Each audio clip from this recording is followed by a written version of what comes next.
തൻബീഹുൽ മുഖ്തറീൻ എന്ന കിതാബിലെ ബാക്കി ഭാഗങ്ങൾ തുടരുന്നു ഇൻഷാ അല്ലാഹ്. അതിന് പ്രേരകമായൊരു കാര്യം ഒരു വിദ്യാർത്ഥിയുടെ വിളിയും ഒരു വിദ്യാർത്ഥിയുടെ ആഗ്രഹവുമാണ്. ഇൻഷാ അല്ലാഹ് ഇത് അവസാനിക്കുന്നത് വരെ തുടങ്ങാനാണ് ആഗ്രഹിക്കുന്നത്. അള്ളാഹു തൗഫീഖ് നൽകട്ടെ. കിതാബിന്റെ ഇതുവരെ എടുത്ത എണ്ണം ഉമർ ഉസ്താദിന്റെ കയ്യിലുണ്ടാവും, അവർ വിട്ടുകൊണ്ടിരിക്കുന്നുണ്ട്. ബാക്കി ഭാഗം നമ്പർ എനിക്കറിയില്ല, ഞാൻ ക്ലാസ് തുടങ്ങുകയാണ്. അവസാനം വരെ ഇത് എടുക്കുവാനും ഇതിൽ പറഞ്ഞതനുസരിച്ച് ജീവിതത്തിൽ കഴിവിന്റെ പരമാവധി പകർത്തുവാനും നമുക്കെല്ലാവർക്കും അള്ളാഹു തൗഫീഖ് നൽകട്ടെ. നമ്മുടെയൊക്കെ ഇൽമുകൾ അള്ളാഹു തആല നാഫിയാക്കി തരട്ടെ, ബർക്കത്ത് ചെയ്യുകയും ചെയ്യുമാറാവട്ടെ. വമിൻ അഖ്ലാഖിഹിം റളിയല്ലാഹു അൻഹും, മഹാന്മാരുടെ സ്വഭാവങ്ങളിൽ പെട്ടതാണ് എന്ത്? കസ്റത്തുൽ ഇഅ്തിബാരി വൽ ബുകാഇ വൽ ഇഹ്തിമാമി ബി അംരിൽ മൗത്ത്. ഈ മൂന്ന് കാര്യങ്ങൾ ഇങ്ങനെ വല്ലാതെ ഒരു അധികരിപ്പിക്കുന്നവരായിരുന്നു എന്നാണ്. കസ്റത്തുൽ ഇഅ്തിബാർ, പാഠം ഉൾക്കൊള്ളുക എന്നുള്ളതാണ് അധികമായി അവർക്ക്. കുറെ ചിന്തിക്കും, ചിന്തിച്ചിട്ട് പാഠം ഉൾക്കൊള്ളും. വൽ ബുക്കാ, സന്തോഷങ്ങൾ വരുന്നില്ല, വളരെ വിഷമങ്ങളാ വന്നുകൊണ്ടിരിക്കുന്നത്, അപ്പൊ കരയുകയാണ്. ഓരോ കാര്യങ്ങൾ ഓർത്ത് കരച്ചിലാണ്. അങ്ങനെ കരച്ചിലും അവർ അധികരിപ്പിക്കുന്നു. വൽ ഇഹ്തിമാമി ബി അംരിൽ മൗത്ത്, മരണത്തിന്റെ കാര്യം എന്താണോ അത് തന്നെയാണ് അവിടെ മനസ്സിൽ എപ്പോഴും ഉള്ളത്. ആ മരണകാര്യം കൊണ്ടുള്ള ശ്രദ്ധയും കരച്ചിലും പാഠം ഉൾക്കൊള്ളുക എന്നുള്ളത് അധികരിപ്പിക്കുക, ഈ മൂന്ന് കാര്യം അധികരിക്കൽ അവരുടെ സ്വഭാവമായിരുന്നു. എപ്പോഴാണ് ഈ മരണകാര്യത്തെ കൊണ്ട് ശ്രദ്ധിക്കലും കരച്ചിലും പാഠം ഉൾക്കലും ഒക്കെ? ഇദാ റഅൗ ജനാസത്തൻ, ഒരു മയ്യത്ത് കണ്ടാല്. അങ്ങനെയാണല്ലോ, ഒരാൾ മരിച്ചിട്ട് അവിടെ ചെന്ന് കഴിഞ്ഞാൽ യഥാർത്ഥം ഒരു മുഅ്മിനെ സംബന്ധിച്ചിടത്തോളം അവൻ അതിന് പാഠം ഉൾക്കൊള്ളുകയാണ്. ഈ കണക്കും ഞാനാവുന്ന ആളെ, ഇന്റെ അവസ്ഥ ഇതാണല്ലോ, ഈ ദുനിയാവിലെ ജീവിതത്തോടുകൂടി എന്റെ എല്ലാം തീരുകയാണല്ലോ, മറ്റു ലോകത്തേക്കുള്ള യാത്രയിലാണല്ലോ ഈ കടത്തം. അങ്ങനെ ആലോചിക്കുമ്പോൾ സങ്കടങ്ങൾ ഉണ്ടാവൂലേ? അവിടെ പാഠം ഉൾക്കൊണ്ടുകൊണ്ട് ജീവിതം നന്നാക്കാൻ കഴിയൂലേ? ഒരു മരണം എന്ന് പറഞ്ഞാൽ തന്നെ വലിയൊരു വിഷമമുള്ള സംഗതിയാണല്ലോ. അപ്പൊ ആ കാര്യം ഓർത്ത് നല്ലവർക്ക് മരിക്കണ്ടേ എന്നിത്യാദി ചിന്തകളും ശ്രദ്ധകളുമാണ് ഇങ്ങനെയുള്ള ആളുകൾ കാണുക. ഒരു ഹദീസ് പറയാം. വഖദ് കാന അബൂ ഹുറൈറ റളിയല്ലാഹു തആല അൻഹു, മഹാനായ അബൂ ഹുറൈറ തങ്ങൾ ആയിരുന്നു. ഹദീസ് എന്ന് പറയുമ്പോ പൊതുവെ ഒരു ചരിത്രം പറയുന്നവരും ആരെ തൊട്ട് ഉദ്ധരിച്ചു ആ നിലക്കുള്ള റസൂലുള്ളാഹിയെ തൊട്ട് പറഞ്ഞു എന്ന നിലക്കല്ല.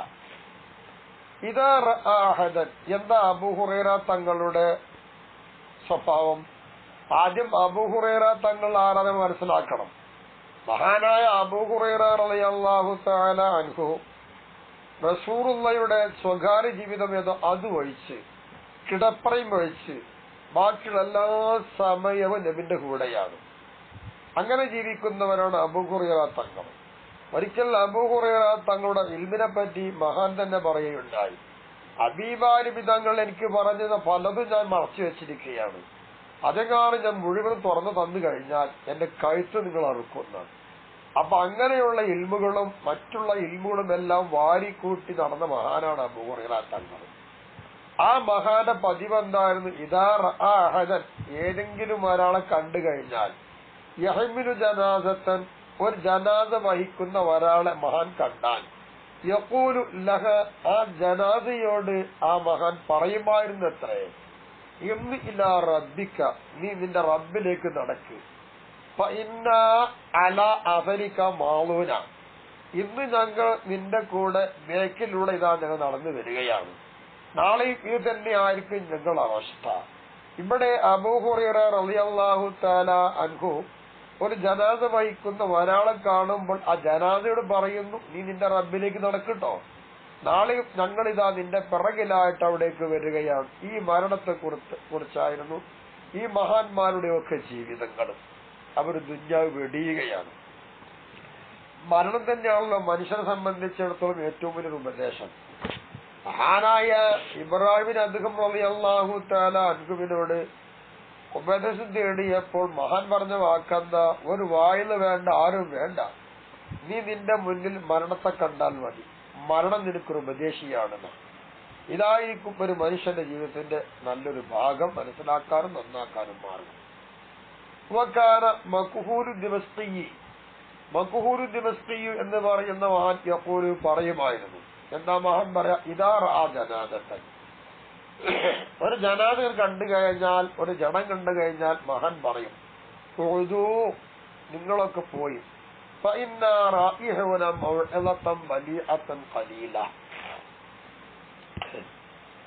ഞങ്ങളൊക്കെ ഇതാ ഒരു ഉപദേശത്തെ മണക്കുകയാണ്, അങ്ങേയറ്റത്തെ ഉപദേശത്തെ ഖലീലത്തൻ കുറഞ്ഞ്, വഫലത്തൻ ശനിഅ വ്യാപകമായിരിക്കുന്ന ഒരു അശ്രദ്ധയും, വളരെ കുറച്ചുള്ള അങ്ങേയറ്റത്തെ ഒരു മരണം ഞങ്ങൾ ഉപദേശം മണക്കുന്നു, പക്ഷെ അങ്ങേയറ്റത്ത് അശ്രദ്ധയെ കൂടുതലുള്ളത്. ഇത് രണ്ടും ഞങ്ങൾ എന്താവുന്നു മണത്തുകൊണ്ടിരിക്കുന്നവരാണ്. ആദ്യത്തെ ആൾക്കാരൊക്കെ അങ്ങനെ പോയിക്കൊണ്ടിരിക്കുന്നു, വല്ലാഹുറു അവസാനത്തെ ആൾക്കാരുള്ള അവര് പാഠം ഉൾക്കൊള്ളുന്നില്ല. ആദ്യത്തെ ആൾക്കാരൊക്കെ പോയി, അതിനെപ്പറ്റി ചിന്തിക്കുന്നില്ല അവസാനത്തവർ എന്നാണ്. കാനയല്ലോ അദ്ദേഹം അങ്ങനെ ആകുന്നു. ഏതുപോലെയാകും ആര്? മഹാനവറുകള് കാന്നഹുല്ല അഖിലലഹു മുദ്ദത്തയ്യാം. മഹാൻ ഈ ജനാദ കണ്ടിട്ട് അവിടേക്കുള്ള ചിന്ത ചിന്തിച്ചിട്ട് ഈ കാര്യങ്ങൾ ഓർത്തുകൊണ്ട് മഹാൻ എന്തായിരുന്നു അവസാനം? ഒരുപാട് ദിനങ്ങളോളം മഹാനവറുകൾക്ക് ബുദ്ധി നഷ്ടപ്പെട്ട രൂപത്തിലായിരുന്നു. ബുദ്ധി ഉണ്ടവിടെ, പക്ഷേ ആഖിറത്തിലേക്കുള്ള ചിന്ത, ഖബറിലേക്കുള്ള ചിന്ത, അള്ളാന്റെ അടുത്തേക്കുള്ള ചിന്ത, ഇതിൽ വന്നപ്പോൾ ഈ മരണത്തെ ഓർക്കും. അത് ഓർക്കലോടുകൂടി മഹാനവറുകൾക്ക് ബോധരഹിതനാകുന്ന അവസ്ഥ, ബുദ്ധിയില്ലാത്ത ഒരു സംഭവം, ഒരു ബുദ്ധിയില്ലാത്തൊരു അവസ്ഥയിൽ കുറെ സമയം നടക്കുന്ന ആ ബുദ്ധി പോയത് എവിടേക്കാണ്? ഈ പാരത്രിക ലോകത്തേക്ക് ചിന്തിച്ച്, ഈ ഭൗതിക ലോകത്തുനിന്ന് മറ്റു ലോകത്തേക്ക് ചിന്തിക്കുകയാണ്. അങ്ങനെ വന്നൊരവസ്ഥ. അത് മരണം കാണുമ്പോഴും ജനാദ് കാണുമ്പോഴൊക്കെ ഇതായിരുന്നു ഈ മഹാന്മാരുടെയൊക്കെ അവസ്ഥ. വകാന ഉസൈദ് ബിൻ ഹുലൈർ എന്ന ഉസൈദ് ബിൻ ഹുലൈർ എന്ന് പറയുന്ന ആൾ എപ്പോഴും പറയുമായിരുന്നു, മാ ഹദ്ദസനി നഫ്സി ഖത്തു ഇന്ദ റുഇയത്തിൽ ജനാസ. ഒരു മയ്യത്ത് കണ്ട് കാണുമ്പോ ആ കണ്ട സന്ദർഭത്തിൽ ഒരിക്കലും എന്റെ ശരീരം എന്നോട് വർത്തമാനം പറയുന്നേ ഇല്ല. ഇല്ലാ ബിമാഇൽ മയ്യിത്തി സായിറുൻ ഇലൈഹി.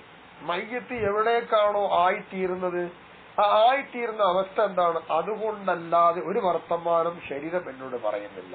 അങ്ങനെയാണ്. ഒരു ജനാസയെ കാണുമ്പോൾ എന്റെ ശരീരം എന്നോട് പറയുന്നു, ഈ മയ്യത്ത് ഇന്നിന്ന ഭാഗത്തേക്ക് പോവുകയാണ്, ഇന്നിന്ന അവസ്ഥയാണ് മയ്യത്തിനുള്ളത് എന്നെല്ലാ കാര്യം എന്നെ ചിന്തിപ്പിക്കുകയാണെന്ന്. അപ്പൊ ഒരു ജനാസ കാണുമ്പോൾ ഉൾക്കൊള്ളുന്ന കാര്യം ഇതാണ്. നമ്മളൊക്കെ പത്രം വായിക്കുന്നു, മൊബൈൽ തുറക്കുന്നു, പേര് ആശീർവാദം അവിടെ പിന്നെ ഒക്കെ കഴിഞ്ഞ് പിന്നെ വർത്തമാനം പറയുന്നു, ചിന്തകൾ മാറുന്നു, നമുക്കവിടെ ബോധരഹിതമില്ല, കണ്ണിന്ന് കണ്ണുനീര് വരുന്നില്ല. ഇതൊക്കെയാണ് ഇന്നത്തെ അവസ്ഥകൾ. ഇന്ന മഹാന്മാരൊന്നും അങ്ങനല്ല, അവരൊക്കെ ആ മരണത്തെ ഓർത്തുകൊണ്ടിരിക്കുകയാണ്.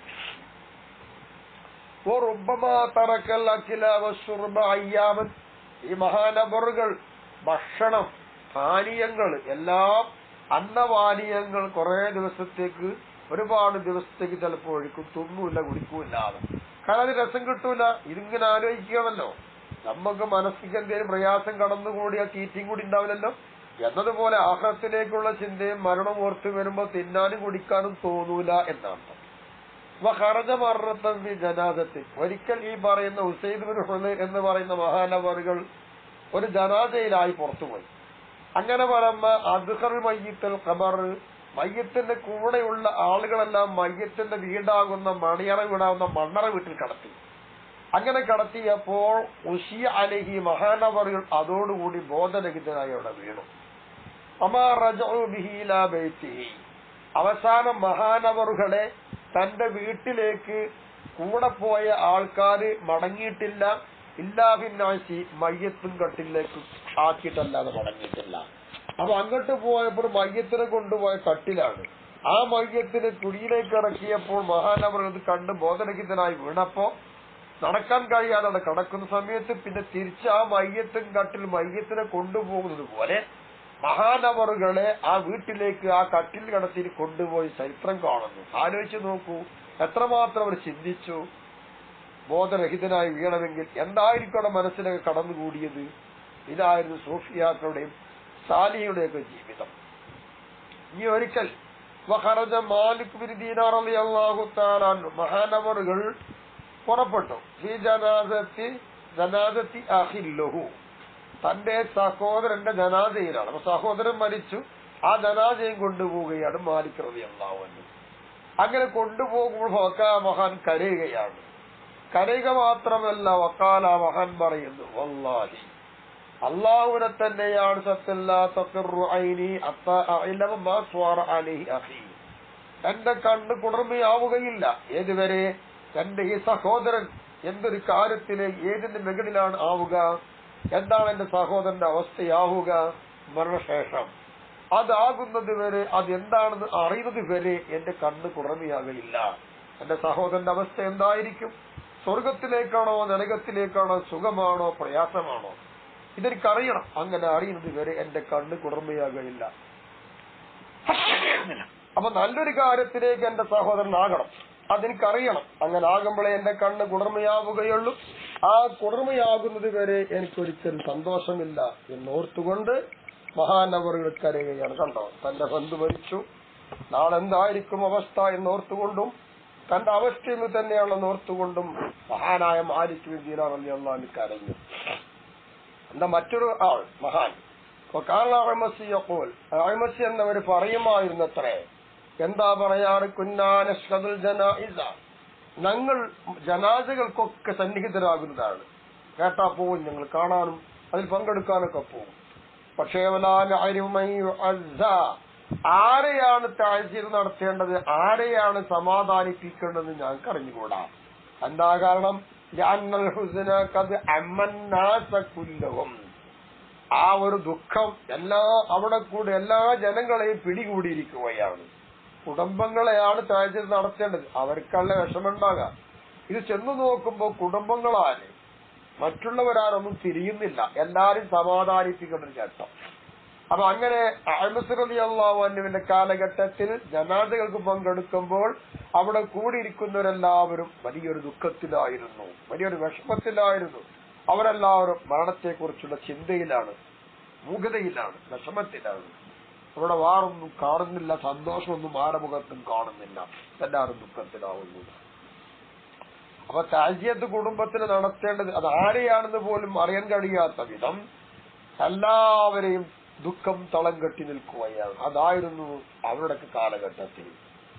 അഥവാ കാല സാബിത്തുൽ ബന്നാനി യഖൂൽ, എന്നാൽ സാബിത്തുൽ ബന്നാനി എന്ന് പറയുന്ന മഹാൻ പറയുമായിരുന്നു, കുന്നാ നസ്അദുൽ ജനായിസ, ഞങ്ങളെ ജനാസകൾക്കൊക്കെ സന്നിഹിതരാവും, പങ്കെടുക്കും. പക്ഷേ ഫലാ നറാ ഇല്ലാ മുതലഫിഅൻ ബാക്കിയാ, ഞങ്ങൾ ചെന്നു നോക്കുമ്പോൾ കാണുകയെല്ലാം കരഞ്ഞ് പൊതിഞ്ഞ് എല്ലാവരും വിഷമത്തിലിരിക്കുന്ന അവസ്ഥയിലേക്കാണ് കാണുകയുള്ളൂ.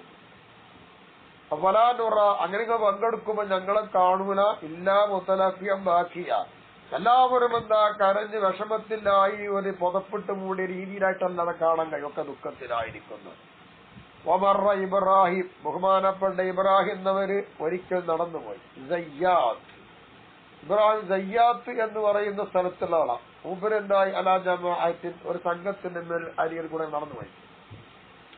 യതറഹമൂന അലാ മയ്യിത്തിൻ, ഒരു മയ്യിത്തിന്റെ മേൽ അവർ റഹ്മത്ത് ചൊല്ലിക്കൊണ്ടിരിക്കുകയാണ്, കരുണ പറഞ്ഞുകൊണ്ടിരിക്കുകയാണ്. അങ്ങനത്തെ ഒരു സംഘത്തിന്റെ അരികിൽ കൂടെ അങ്ങ് നടന്നുപോയി.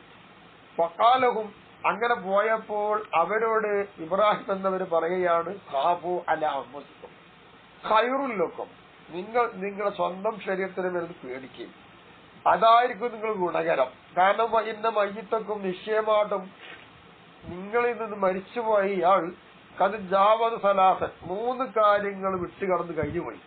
ഒന്നേതാന്ന് ചോദിച്ചാൽ റുയ്യത്തു മലക്കിൽ മൗത്ത്, ഒന്ന് മലക്കുൽ മൗത്തിനെ കാണുക, അത് മുമ്പ് കണ്ടു. മൂന്നാമത്തത് നിറാറത്തിൽ മൗത്തി, മരണത്തിന്റെ കയ്പ് രുചിക്കുക, അതുവരെ അനുഭവിച്ചു. ഇനി മൂന്നാമത്തത് എന്താണെന്നറിയാം, രണ്ടാമത്തതാണെങ്കിൽ മൂന്നാമത്തത് അമ്നി മിൻ സൂഇ ഖാത്തിമ, അവസാനം എന്താണ്, ചീത്തയായി മരിക്കുക എന്നതിനെ തൊട്ടൊന്ന് റുബയത്തൊട്ട് 3 അയാൾക്ക് കിട്ടി കഴിഞ്ഞു. ഈ ഒരവസ്ഥ നിങ്ങൾക്കില്ലേ, നിങ്ങൾ ആലോചിക്കുക. അയാളതെല്ലാം നേടിപ്പോയി കഴിഞ്ഞിരിക്കുകയാണ്. അപ്പൊ അയാളെ ഗുണം പറഞ്ഞ് മാത്രം ഇരുന്നാ പോരാ, സ്വയം നിങ്ങൾ സ്വന്തം ശരീരത്തിന്റെ കാര്യത്തിൽ പേടിച്ചിരിക്കേണ്ടതുണ്ട് എന്ന് അവിടെ ബഹുമാനപ്പെട്ട ഇബ്രാഹിം സയ്യാത്ത് എന്ന് പറയുന്ന ആൾ പറഞ്ഞു കൊടുക്കുകയുണ്ടായി. അങ്ങനെ ഉപദേശങ്ങളും നിർദ്ദേശങ്ങളും ഉത്ബോധനങ്ങളും സ്വയമായിട്ടും മറ്റുള്ളവരെ ഓർമ്മപ്പെടുത്തിയിട്ടൊക്കെയായിരുന്നു ആ കാലത്തുള്ള മഹാന്മാരെല്ലാവരും ജീവിച്ചിരുന്നത്. എന്നാൽ ഇന്നത്തെ അവസ്ഥ എന്താണ്? ഉപദേശം പറയാൻ പാടില്ല, പറഞ്ഞാൽ കുടുങ്ങി. കാര്യമൊന്നും പറഞ്ഞു കൊടുക്കാൻ പാടുള്ള പല അഭിപ്രായങ്ങളായി. ഏകദേശം സുഖമുഖമായി ഒരു അന്തരീക്ഷം ഉണ്ടാവും. പള്ളിക്ക് മയ്യത്തെത്തിയിട്ട അവിടെ കൊണ്ടേ വെച്ചിട്ട് അവിടെ വന്നിട്ടെന്ന് പറയും ഈ മയ്യത്തിന്റെ പുറത്തു കൊടുക്കുന്ന കാര്യം മറ്റുള്ള ഒരു ദ്വായ നടത്തുന്ന ഒരു ഭക്തിയോട് കൂടെ അത് പറയും.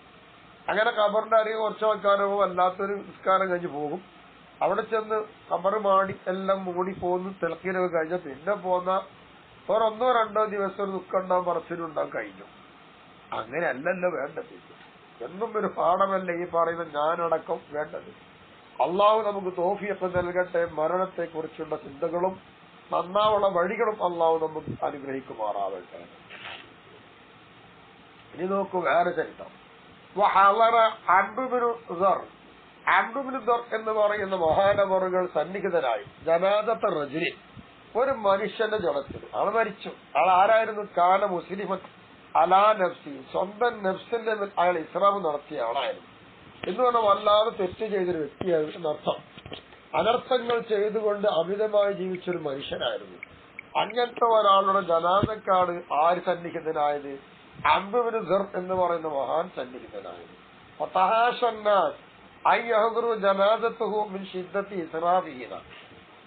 ജനങ്ങളെല്ലാവരും അവിടെ ഇയാൾ മരിച്ചു നിറഞ്ഞപ്പോ ഇയാളെ അന്നത്തെ ജീവിതകാലൊക്കെ ഓർത്തു നോക്കുമ്പോ അമിതമായിരിക്കുന്ന ഇയാളോട് തെറ്റുകുറ്റങ്ങൾ ഓർത്തപ്പോ അയാൾ മരിച്ചതുകൊണ്ട് അയാൾ ജനാസക്ക് പങ്കെടുക്കുവാൻ തന്നെ ജനങ്ങൾ വിമ്മിഷ്ടം കാണിച്ചിരുന്നു. അവർക്കൊക്കെ ഒരു വിഷമം തോന്നി. എങ്ങനെ പോകുക, ഇങ്ങനത്തെ ഒരാളല്ലേ എന്നൊക്കെ ചിന്ത വന്നു. അങ്ങനെ എനിക്ക് എന്തിനു പറയുന്നു? ഫലമ്മാദിൽ ഖബർ, അങ്ങനെ അവരെല്ലാവരും എന്തായി ഈ മയ്യത്തുമായി വഹിച്ച് ഖബറിലേക്ക് കൊണ്ടേ അടുപ്പിച്ചു. അങ്ങനെ ഖബറിൽ കൊണ്ടേ വെക്കുമ്പോൾ ഖാലഹു അംർ, അപ്പോഴാണ് അംർ തങ്ങൾ ആ മയ്യത്തിനോട് പറയുന്നത് റഹിമക്കല്ലാഹ് യാ ഫുലാൻ, ഫുലാനെ നിനക്ക് അല്ലാഹു തആല റഹ്മത്ത് ചെയ്യട്ടെ എന്ന്. റഹ്മക്കല്ലാഹ് യാ ഫുലാൻ എന്ന് പറഞ്ഞു. നേരെ മയ്യത്തിനോടല്ല പറഞ്ഞത്, ആ മയ്യത്ത് കേൾക്കും. നേരെ ഹയാത്തുള്ള ഒരു മനുഷ്യനോട് സംബോധനം എങ്ങനെയാണോ അതേ രൂപത്തിൽ തന്നെയാണ് മഹാനവറുകൾ ആ ജഡത്തിനോട് ചെയ്തത്. പേര് വിളിച്ചുകൊണ്ടാ പറഞ്ഞത്. അപ്പൊ അതിന്റെ അർത്ഥം എന്താ? ജീവിതം തുടങ്ങുന്നേ ഉള്ളൂ, മരിച്ചാൾ കേൾക്കൂലെന്നോ അയാൾ സംഭാഷണം നടത്താൻ പാടില്ലെന്നോ അതോ കുറ്റാന്ന് പറയുന്നവർ ചിന്തിക്കാം. എന്നിട്ട് പറഞ്ഞു കൊടുക്കുന്ന എന്താന്ന് പറയുമ്പോ ഹയൈത്താല തൗഹീദ്, നീ തൗഹീദിന്റെ മേൽ ജീവിച്ച ആളാണ്. അഷ്ഹദു അല്ലാ ഇലാഹ ഇല്ലല്ലാഹ് വ അഷ്ഹദു അന്ന മുഹമ്മദുർ റസൂലുള്ളാഹ്, ഇതാണ് തൗഹീദ്. ഈ തൗഹീദിൽ അടിയുറച്ച് വിശ്വസിച്ച ആളാ നീ, അങ്ങനെ ജീവിച്ചവനാണ് നീ. അപ്പൊ മഹാന്റെ ഓർത്തത് അവിടെയാണ്. ജനങ്ങൾ പറഞ്ഞ മാതിരി ഇയാൾ തെറ്റുകാരനായി കണ്ട് തള്ളിക്കല്ല.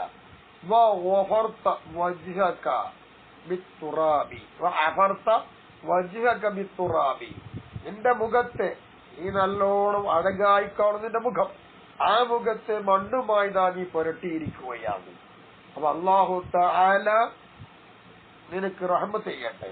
വൈൻകാനു ഖാലു അലൈക ഇന്നക മുസ്ലിമുൻ കസീറുൽ ഖത്വയ, ജനങ്ങളെല്ലാവരും നിന്റെ മേൽ ആക്ഷേപിക്കട്ടെ, കുറ്റപ്പെടുത്തട്ടെ, നീ തെറ്റുകാരനാണ്, തെറ്റുകൾ അധികരിച്ചവരാണെന്ന് ജനങ്ങൾ പറഞ്ഞോട്ടെ. അതൊന്നും നോക്കണില്ല.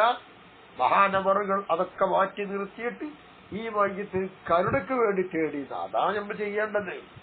അല്ലാതെ അവൻ തെറ്റുകാരനാവൻ അങ്ങനെ കരുണയ്ക്ക് വേണ്ടി തേടുക.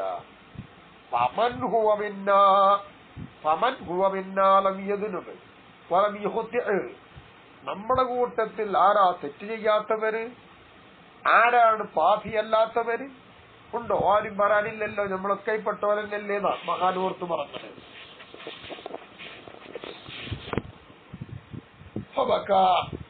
അങ്ങനെ പറഞ്ഞപ്പോ അവൻ കാല ഹാദിലുണ്ടായത്. അപ്പോ ഈ മയ്യത്തും കട്ടിൽ ചുമന്നു പോയെന്ന് ആരെല്ലാം ഉണ്ടോ ഇത് കേട്ടവരെല്ലാവരും കരഞ്ഞു.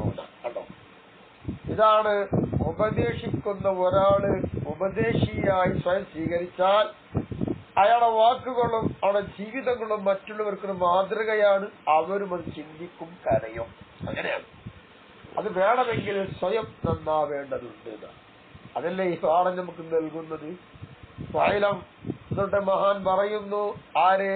ബഹുമാനപ്പെട്ട ഷഅറാനി ഇമാം പറയാ, ഇതൊക്കെ പറഞ്ഞതിനുണ്ട്. ഫഅലം യാ അഖി, എന്റെ സഹോദരാ, നീ അറിയേ, ذَلِكَ ഈ വിഷയമൊക്കെ നീ മനസ്സിലാക്കി. വഅ്തബിർ, നീ പാഠം ഉൾക്കൊള്ളണോ.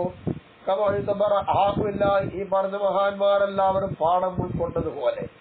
വഅക്സിറൽ ബുകാഇ വന്നഹീബ്, തേങ്ങലുകളും തേങ്ങടിക്കലും ദുഃഖത്തിന്റെയും വിഷമത്തിന്റെയും കരച്ചിലുണ്ട്. ആ കരച്ചിൽ നീ അധികരിപ്പിച്ചോ. കാരണം എന്താ? ഫഇന്ന ബയദൈക മിനൽ അഹ്വാൽ അലാ യൂസഫു, ഒരിക്കലും വർണ്ണിച്ചു പറയാൻ കഴിയാത്ത, വിശദീകരിച്ചു പറയാൻ കഴിയാത്ത അത്ര ഭീകരാവസ്ഥ നിനക്ക് മുന്നിലുണ്ട്. ഈ ഒരവസ്ഥയാണ് നീ ഓർത്ത് ജീവിക്കേണ്ടത് എന്ന് ബഹുമാനപ്പെട്ടവർ ഈ ചരിത്രങ്ങൾ പറഞ്ഞുകൊണ്ട് നമ്മെ ഉത്ബോധനം നടത്തുകയാണ്. ഈ ചരിത്രങ്ങൾ നമ്മൾ വായിക്കുന്നു, മനസ്സിലാക്കുന്നു, നമ്മുടെ കയ്യിൽ കിതാബുമുണ്ട്, നമ്മൾ കേൾക്കുന്നുമുണ്ട്. ഇനി ഇതിൽ നിന്ന് നമ്മൾ മനസ്സിലാക്കിയെടുത്ത് സ്വയം നന്നായിക്കൊണ്ട് മറ്റുള്ളവർക്ക് ഒരു മാതൃകയായി ജീവിക്കേണ്ടതുണ്ട്. അള്ളാഹു തൗഫീഖ് നൽകട്ടെ. വആഖിറു ദഅവാന അൽഹംദുലില്ലാഹി റബ്ബിൽ ആലമീൻ. ഇനി ഇൻഷാ അല്ലാഹ് അടുത്ത ക്ലാസ് തുടരും.